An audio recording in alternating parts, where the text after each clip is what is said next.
bit of a rundown video on what we've got here today. Got a 2005 HDJ79 Landcruiser. I bought this one back in December 2016 with about 220,000 Ks on the clock. Now, it was owned previously by an old cocky farmer, for those who don't know what a cocky is in Australia, and it had a pretty rough life. It's quite banged up. It had a implement towing hitch on the back, so you can only imagine the drivetrain's cockpit of logging. Although the engine does run well, it's got no blow-by in it. It doesn't burn any oil, so it's probably done the engine more good than harm, being worked hard. Although from the engine back, she was pretty rough. The diffs were pretty clunky. The rear diff, gearbox is a bit clunky, although no issues with it. It hasn't failed, but it is a bit notchy to shift in some of the gears. And the clutch has slipped in 4th gear under load ever since I've had it, but it's still going. So the plan is to rip this thing apart, give it a bit of a midlife spruce up, mostly on the panels, get all the panels fixed, respray it, update the interior a little bit, make it a little bit more comfortable. 79 series life. I've already put a couple of better seats in it, but we'll be doing a bit more to that to make it more comfortable. I think I'll keep the tub. I'll put the tub on myself. It used to have an old tray on it. Ripped that off pretty much as soon as I got it. Back when tubs were quite cheap. I think it was less than $2 for the tub. And I ordered some factory rear flares for it. I think they look quite neat compared to the fiberglass options. And also I put the front factory flares on as well for this model to say look a bit better than the fiberglass options. Well, aftermarket options, because these are actually fiberglass on the front and plastic on the back.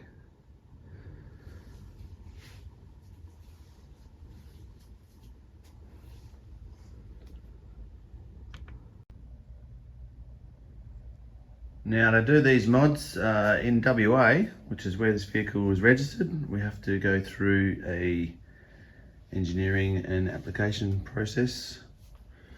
So it is with the Department of Transport. You put in an application to modify the vehicle, and then they assess that, give you provisional approval to proceed, and then go forth and make your mods, and then you have an engineer inspect that vehicle and sign off on it for the mod plate. So at the moment we've got an application in for provisional approval for the engine power increase, the 8-speed auto swap, a 4-inch lift, and 35-inch tyres. So the engineer I've spoken to has said that the 4-inch lift's usually not an issue with the cruisers. So the only one that's sometimes contentious with the department is the 35-inch tyres. So we may have to come down a size or two, maybe to 34s or just above 34s in the metric, whatever that is. And the other mod that we've got, which shouldn't be a problem, is officially going from 3 seats to 2. But that's pretty straightforward. That's using pre-engineered seat mounts anyway, so it's just pretty much letting them know for licensing that it's no longer licensed for 3 passengers. So we'll see how we go. It takes about 2 months for them to get back to you to assess the application, and then they may have some questions from there, but we can still move ahead with most of the mods anyway, knowing that they're going to be approved. It's just the suspension work and the tyres, which will need actual engineering input. But they'll do a sway test with the lift, and the tyre size might be contentious, as I've already said. We'll see how we go. Run through a few of the performance mods we've done to it. We've got a G Turbo green wheel on there, the PDI intercooler kit, it's a front mount kit, DP chip for the tune, 3-inch Genie exhaust. We went with the Safari R-Max snorkel there. Just feel like this suits the older model 79s better than the round stainless ones. What else we got? Diff ratio change from 411 to 354. They were from PDI as well. So it behaves itself a bit better at highway speeds. Just revving that a lot lower RPM when you're doing your 100, 110. Doesn't seem to change the fuel economy too much. It still uses a lot of fuel. What else have we done? We've got the headlights. Upgrade the headlights to LED. They are truck lights. Put the bull bar on there. Had an old farm gate bull bar on there before. And we also put the cab rack on it,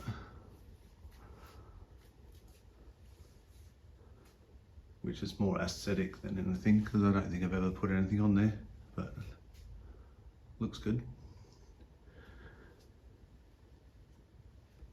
I've also put these rims on it. They're 18 by 9s.